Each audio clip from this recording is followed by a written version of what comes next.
살면서 이런 생각이 들 때가 있습니다.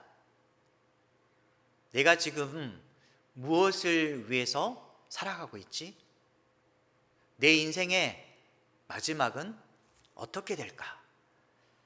이런 생각을 가지고 살아갈 때 과연 인생의 해답에 대해서 우리가 알고 싶지만 알지 못하는 부분이 있습니다. 우리가 마지막 인생의 여정을 향해서 돈을 많이 벌려고 노력합니다. 그리고 어떻게 해서든 다른 사람들에게 인정받기 위해서 명예와 권력을 추구하기도 합니다. 무엇보다도 아프지 않기 위해서 좋은 약도 먹어보고 건강에 좋은 모든 것들을 해보기도 합니다. 그래서 마지막 때까지 건강한 모습으로 돈에 부족함이 없이 남에게 인정받는 삶을 살면서 튼튼한 집을 지으려고 합니다. 하지만 이 튼튼한 집이 영원히 갈까요? 결국 튼튼한 집, 우리가 쌓은 집은 무너지게 될 것입니다. 아무리 잘 살아보려고 하더라도 결국은 우리의 인생은 죽음으로 귀결되게 되어 있습니다. 우리가 모두 무너져 없어질 그런 세상의 것들을 바라보다가 결국은 마지막 그 순간에 하나님께 갈 수밖에 없는 그런 연약한 존재입니다. 여러분들은 과연 이 땅에 살다가 그리고 장막 같은 인생에 머무르다가 주님 계신 그곳으로 가고자 하는 소망을 가지고 계십니까? 아니면 무조건 이 땅만 바라보다가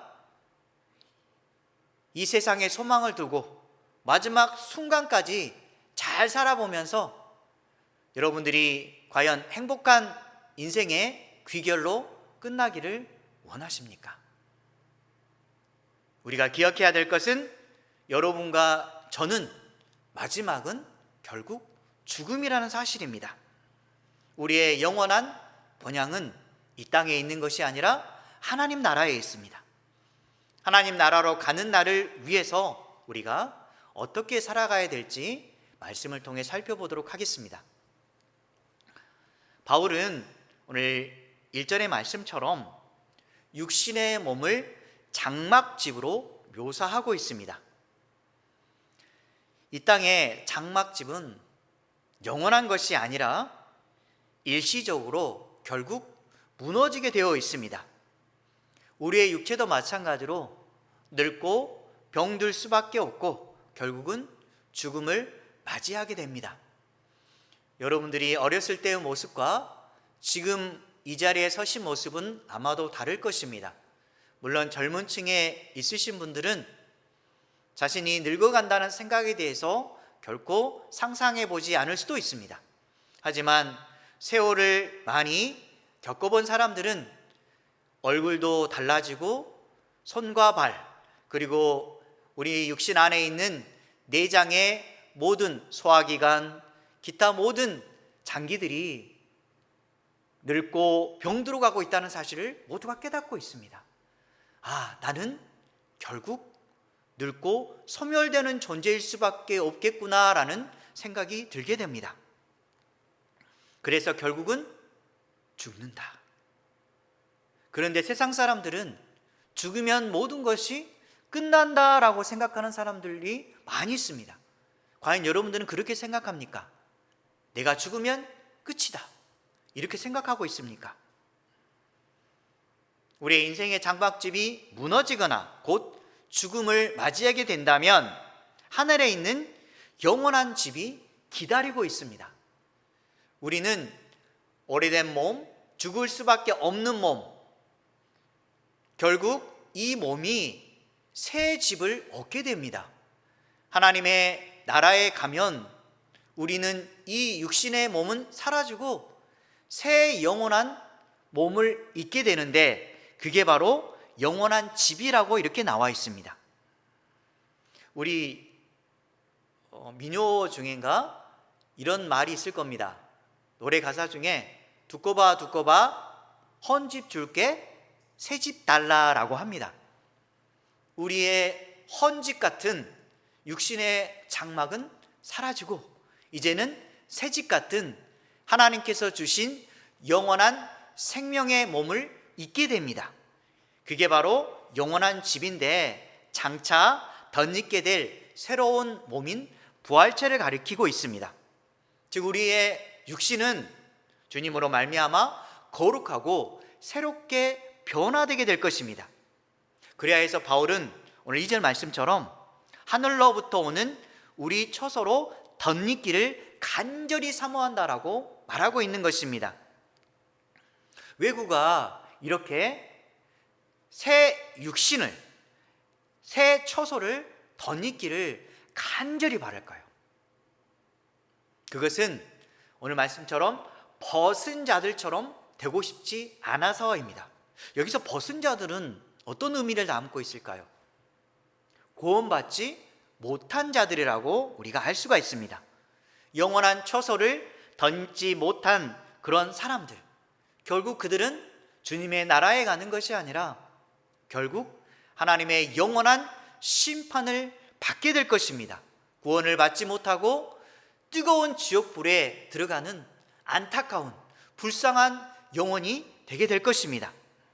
그런데 여기 나와 있는 말씀처럼 덧입다라는 말이 있는데 우리는 새 소망과 생명을 덧입어서 마찬가지로 새 육신을 덧입어서 완전히 새로운 존재로 변화된다는 사실입니다.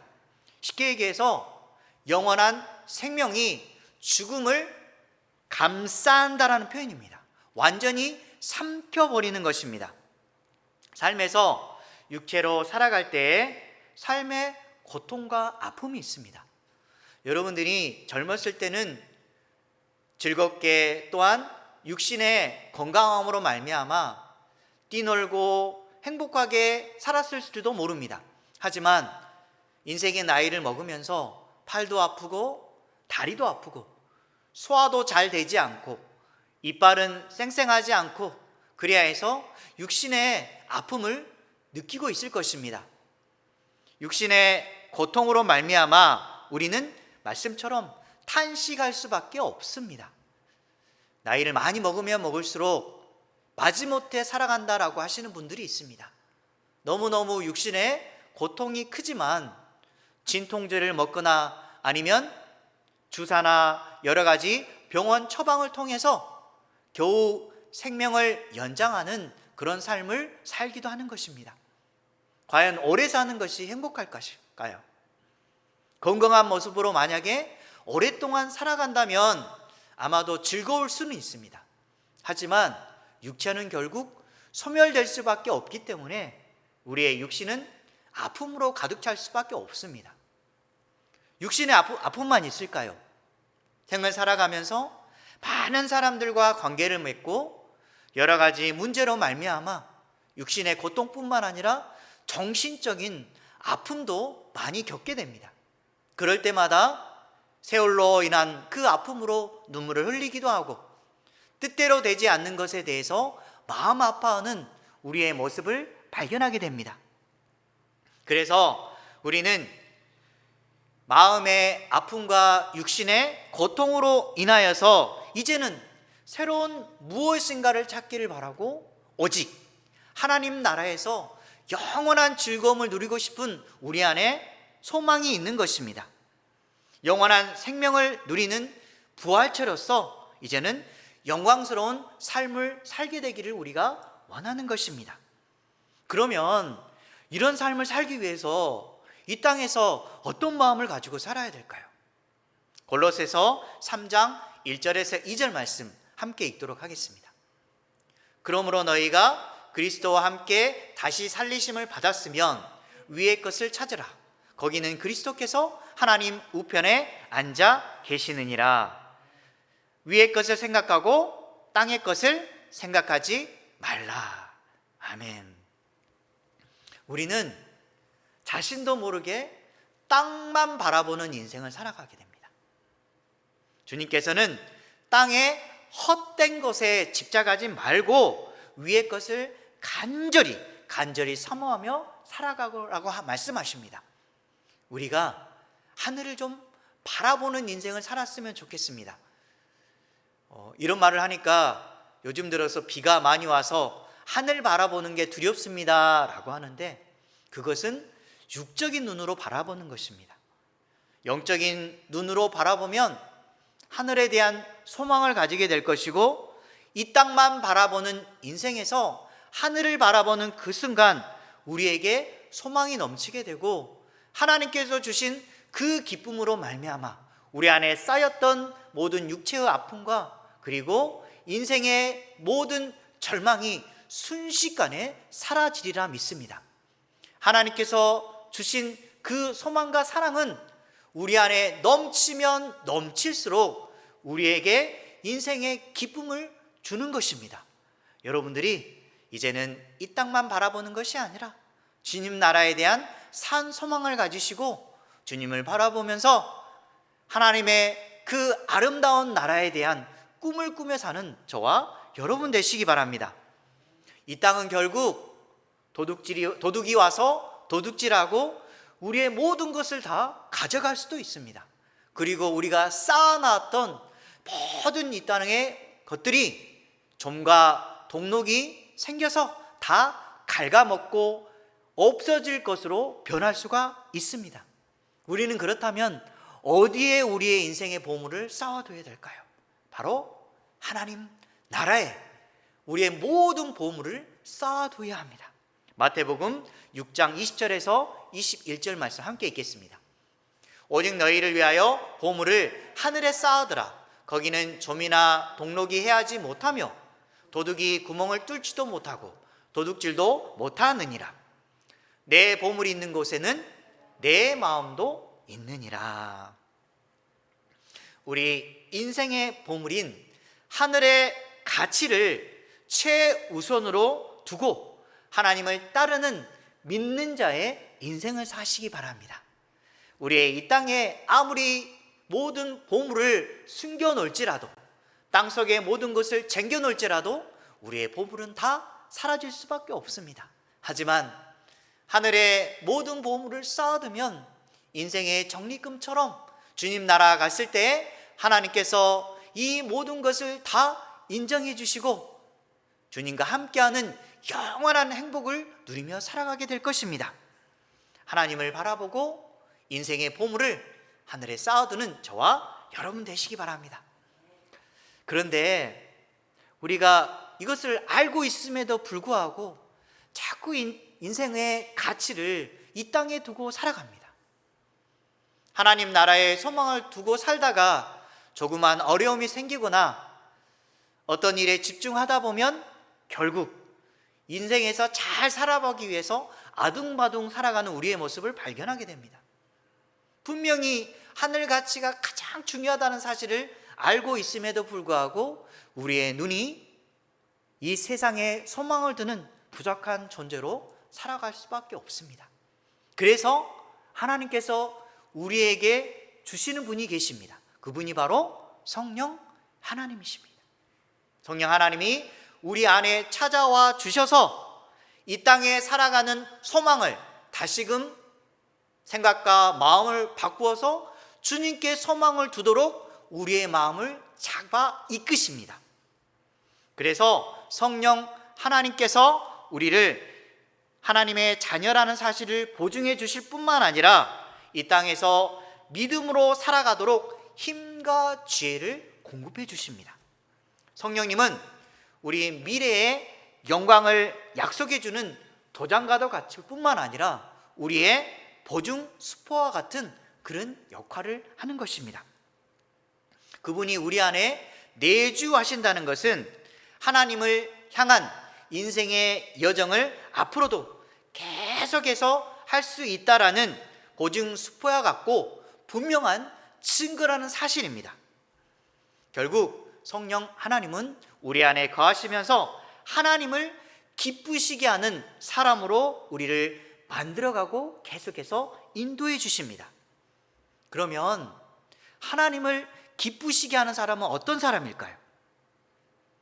눈으로 보는 것으로 행하지 않고 오직 믿음으로 행하는 사람이 하나님을 기쁘시게 합니다. 히브리서 11장 1절 말씀 함께 읽겠습니다. 믿음은 바라는 것들의 실상이요 보이지 않는 것들의 증거니. 우리는 하나님을 믿음으로 말미암아 구원받았다는 사실을 이미 알고 있습니다. 보이지도 않는 그 하나님을 살아계시다라고 그대로 받아들입니다. 그게 바로 우리의 믿음입니다. 믿음은 보지 못하는 것들을 믿는 것이며 눈에 보이는 상황이나 세상적인 가치에 결코 매몰되지 않고 오직 하나님을 신뢰하고 바라보는 것입니다. 얼마나 감사한 일입니까? 보이지 않는 그 하나님에 대해서 그대로 신뢰하고 이 땅에 어떤 일이 있더라도 하나님이 우리를 이끌 것이라는 이 믿음이 우리 안에 있다는 사실, 너무너무 감사하는 일입니다. 그래서 우리는 이 땅 살아가면서 눈에 보이는 상황과 세상 가치에 결코 흔들리지 마시고 오직 믿음으로 살아가시기 바랍니다. 믿음이 결국 승리하게 우리를 이끌 것입니다. 사람으로 말미암아서 넘어질 수 있습니다. 사람을 때로는 의지하기도 하고 사람으로 말미암아서 인생이 잘 되기도 합니다. 하지만 결국 사람을 의지하는 자는 넘어질 수밖에 없습니다. 하지만 하나님을 의지하는 자는 천군 만마보다 더 소중한 가치 있는 보물과 같은 그분을 의지하기 때문에 이 땅에서 세상보다 더 가치 있는 인생을 살아가고 있는 것입니다. 세상 사람들을 바라보면서 잘 되는 모습에 대해서 부러워하지 마십시오. 세상 사람들이 우리를 부러워하도록 이 땅에서 기쁨을 누리며 사시기 바랍니다. 우리의 얼굴이 찡그리는 모습이 아니라 하나님으로 인하여서 너무너무 감사하고 기뻐하여서 항상 웃는 기쁨의 모습을 갖추는, 다른 사람들이 바라봤을 때 너무너무 부러워하는 하나님의 사람이 되시기 바랍니다. 주님을 기쁘시게 하는 사람은 믿음으로 행하는 사람입니다. 사람은 몸을 떠나서 하나님께 가는 것이 사실상 가장 큰 소망입니다. 이 땅에서 살아가면서 기쁘게 살아가는 이유는 앞으로 장차 나는 나그네의 인생을 살 것이고 이제는 영원한 기쁨을 누릴 수 있는 그곳이 있다는 사실을 알고 우리는 그곳에 가고 싶습니다. 여러분들의 인생의 꿈은 무엇입니까? 기쁨을 누리며 살아가는 분명히 행복입니다.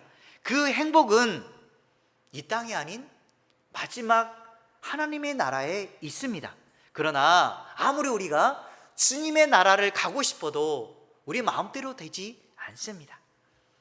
죽고 사는 것은 오직 하나님의 뜻에 달려 있습니다. 우리는 하나님 손에 빚어진 그리고 맡겨진 토기에 불과합니다. 하나님은 우리의 토기장이로서 그분의 손길이 우리의 생명을 좌우하고 있는 것입니다. 여러분이 인생의 목표가 분명히 있습니다. 꿈이 있고 비전이 있고 계획이 있습니다. 그런데 대부분은 우리 인생의 모든 목표가 어떻게 해서든 나를 기쁘게 하기 위해서 살아가는 그런 모습을 발견합니다. 분명히 주님의 영광을 위해서 살아가야 된다는 사실을 알면서도 모든 목표와 꿈과 비전이 자신도 모르게 자신을 기쁘게 하는 일에 목표를 두고 있는 것입니다. 우리의 인생의 우선순위는 주님을 기쁘시게 해드린다는 사실 꼭 기억하시기 바랍니다. 우리는 사나 죽으나 주님의 것입니다. 오직 주님의 기쁨이 되는 인생을 살아가기 위해서 전심전력하는 인생을 사시기 바랍니다. 제가 좋아하는 말씀 로마서 14장 8절 말씀이 있습니다. 함께 읽도록 하겠습니다. 우리가 살아도 주를 위하여 살고 죽어도 주를 위하여 죽나니 그러므로 사나 죽으나 우리가 주의 것이로다. 우리는 사나 죽으나 주를 위하여 살고 죽는 것입니다. 우리는 오직 주님의 것입니다. 내 인생이 내 것이라고 착각하지 마시고 나는 주님에 의해서 맡겨진 인생, 주님께 드려진 인생이라고 생각하시고 마지막 순간까지 사나 죽으나 저는 주님의 것입니다 라고 고백하면서 주님을 기쁘게 해드리는 인생을 사시기 바랍니다. 왜 우리가 주님의 기쁨이 되는 그런 인생을 살아야 될까요? 물론 우리는 주님을 사랑하기 때문입니다. 물론 이런 이유가 있지만 우리가 생각해야 될 것은 반드시 그리스도의 심판대 앞에 우리는 서게 될 것입니다. 구원받는 우리는 주님의 심판대 앞에 설 때에 선악간의 심판을 받는 것은 아닙니다. 우리는 이미 천국이 보장되었기 때문에 주님의 나라에 간다라는 그런 기쁨으로 살아가는 것입니다. 하지만 주님 앞에 선다는 것은 우리의 상급에 대한 것입니다. 주님 앞에 섰을 때에 어떠한 상급을 받을지 우리는 알 수가 없습니다. 우리가 이 땅에서 어떻게 살았는지, 그리고 맡겨진 사명을 온전히 감당하였는지 주님 앞에 드러나게 될 것입니다. 주님 앞에 섰을 때 주님의 믿음의 조를 그대로 우리가 바라보면서 그 조울에 올라갈 때 주님께서 분명히 우리의 모든 행위에 대해서 알려주게 될 것입니다. 부끄러운 것, 또한 주님을 위해서 최선을 다했던 그 모습들, 우리가 눈물을 흘리면서 어떻게 해서든 주님을 위해서 살아가려고 했던 그 모든 모습들이 다 주님 앞에 그대로 드러나게 될 것입니다. 그래서 우리가 이 땅에서 주님 앞에 부끄러운 모습이 되지 않기 위해서 하나님 앞에 최선을 다하는 모습을 살아야 될 것입니다. 베드로전서 4장 10절 말씀 함께 읽도록 하겠습니다. 각각 은사를 받은 대로 하나님의 여러 가지 은혜를 맡은 선한 청지기 같이 서로 봉사하라.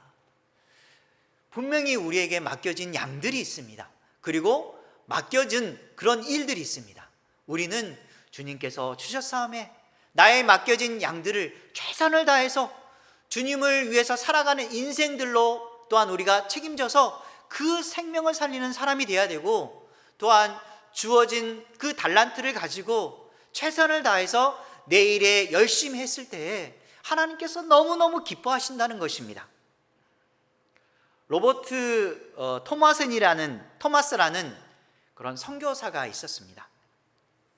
그 선교사의 죽음은 우리나라의 복음의 씨앗을 맺는 그런 중요한 역할을 차지하게 됩니다.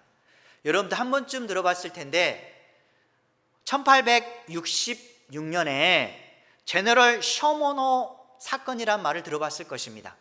미국 상선인데 로버트 토마슨이 먼저 중국에 가서 복음을 전합니다. 그런데 그 중국에서 복음의 열매가 잘 맺히지 않습니다. 그가 다시 한번 복음을 증거하는 꿈을 꾸게 되는데 그것이 바로 우리나라, 그 당시에 조선을 향해서 복음을 전하고 싶어하는 꿈을 가지게 됩니다. 그래서 결국 그는 1866년에 제너럴 셔머너 상선을 타고 통역관의 자리로서 그가 우리나라에 들어오게 됩니다. 그런데 그때 당시는 세국 정책이라는 좋지 않은 그런 생각을 가지고 되었습니다.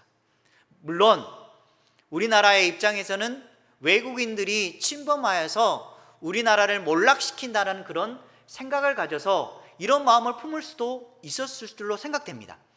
하지만 이 당시에 하나님의 사랑하는 사람들이 우리나라에 대한 꿈을 꾸고 있었습니다.